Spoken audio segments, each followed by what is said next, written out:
Ginulat ng Cleveland Cavaliers ang NBA top team na Boston Celtics matapos natalunin ng 1 puntos, 105-104. Pinahiya ng Cavs ang Boston dahil nitong nakalipas lamang na araw ay nagtala ng ika-2 sa kasaysayan ng prangkisa na biggest margin laban sa Golden State Warriors. Ang panalo ng Cavs ay sa kabila ng hindi pa rin paglalaro ng kanilang leading scorer na si Donovan Mitchell at ilan pang players dahil sa kanilang iniindang injury.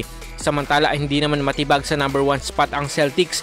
Bunsod na malayo na ang agwat nito at may 20 games na lang ang nalalabi ngayong NBA season. Sa iba pang katatapos lamang na games, bumawi ng panalo ang Atlanta Hawks laban sa New York Knicks sa score na 116-100.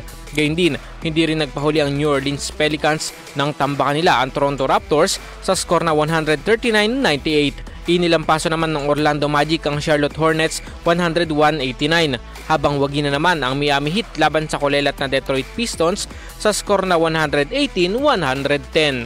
Para sa ating RMN Sports, Radyo Man Jairus Peña, Florida, Tatak RMN.